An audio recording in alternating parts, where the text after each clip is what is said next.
Hi guys, welcome back to your own channel. How do you do? What's up? Let's start today's chapter.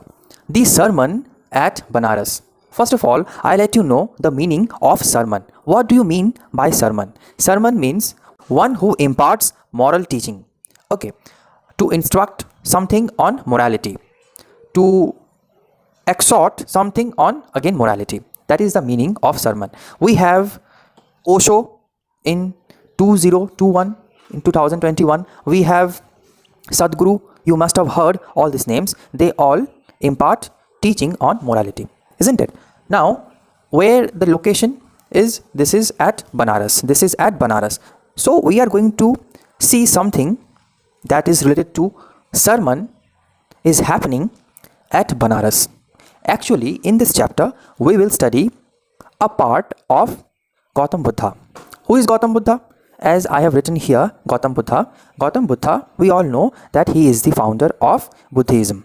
Okay, and he was born in 563 BC and he took his last breath in 483 BC. Fine. When we will study in detail, we will also come across this very character, Kisa Gautami. Now, I know how it starts. What do you mean by Buddha? Buddha means Buddhi. Okay. Buddha means enlightenment. Okay.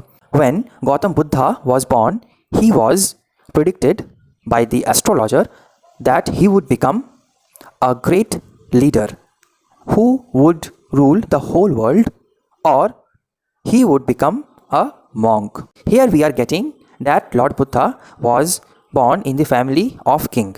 His father never wanted Buddha to see the outer life of this society. Why? Because the outer life of society is filled up with lots of turmoil, lots of pain, lots of agony. So his father actually wanted to keep him away, Lord Buddha, away from the sceneries, from the views of all this kind of pains. So till the age of 12, his father kept him inside the mansion or castle wherever the kings usually do live. Okay, it is not like our houses where it is confined. Okay, it's a big, there where the king lives, it's a big area. Okay, so there his father just kept him with him. At the age of 12, Gautam Buddha was sent to study the Hinduism, the Hindu scriptures outside.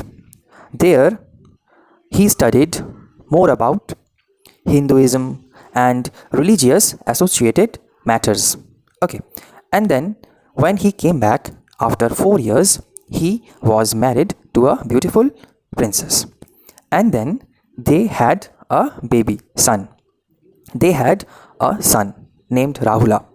Okay, then at the age of 25, he just took a look of an old man, and then a sick man, and then a funeral procession, and then there were monks who were asking for alms.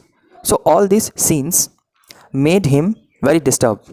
He was thinking that the way he was leading his life, the way Gautam Buddha was leading his life, was not satisfactory, was not up to the mark in terms of morality. Something had to be done for the society. Then he took under the shelter of the peepal tree where he meditated. Within 7 days, he achieved nirvana. Okay, and it is so called moksha. Okay, it is so called moksha. And from there, he just went on doing something better for society. Okay, so then there we come across the second character, Kisa Gautami. And there, Kisa Gautami, who lost her child, wanted to fill the life into him once again. For that sake, she had been asking for life to different neighbors. In between, one man suggested Kisa Gautami to go to Gautam Buddha. He could refill the life into his body. Kisa Gautami now reached Gautam Buddha. Kisa Gautami said that she was in need to fill the life into her baby's body? Gautam Buddha replied that she should go to all the families and ask for a handful of corn seeds, and that very family, there should not a single person to be died in the past, whether it could be the parents, siblings, or etc. So there has to be no dying person to be found in those families. She agreed, and then also asking the families whether there was anyone who had died in the past. Then all those families said the very same thing, that then the present time was very cool, very good. The amount of death was much bigger than the people who live in the present time. They also told the lady that she should not remind them of their losses of lives. Okay, and then she was just wondering her grief, her more selfishness to give back the life to her son. It was not possible, because each and everything has an expiry date. Nothing is permanent. Once a person is alive, he is supposed to be dead some other day. Just like she took a glimpse of the night and understood there was twinkling of light. Sometime it is glittering and sometime it is extinguished. Sometime it is getting off. So there is nothing permanent. Everything has some kind of expiry date in itself. Okay, everything is temporary, transitory. Then again she thought of earthen vessels. Okay, it is fairly prone to get broken down if it is fallen. Okay, she also thought of comparing the life of human being to an earthen vessel.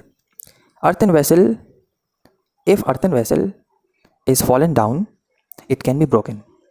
For a ripe fruit, it is hanging down from the tree branch, it can at any time fall down. So this is another example of connecting the life of an old man. Anytime he can die.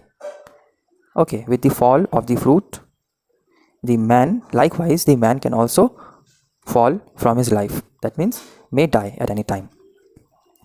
So the Buddhism actually teaches us to keep away ourselves from the materialistic way of life, from the luxurious way of life. Lord Buddha is after all an ascetic person, so he could understand the morality, the philosophy of life. So at last, Gautam Buddha concludes that we should be aware of life as well as death. As life is important, so death is. With this, with the awareness of death, we have to live on. We should not feel repentance if we lose someone in between. Then only we can attain peace and tranquility of mind.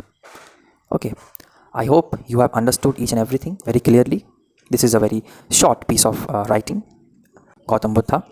If you have any kind of question, do ask me in the comment section. Like the video, subscribe to my channel and give the comments in the comment section. Thank you so much for your time.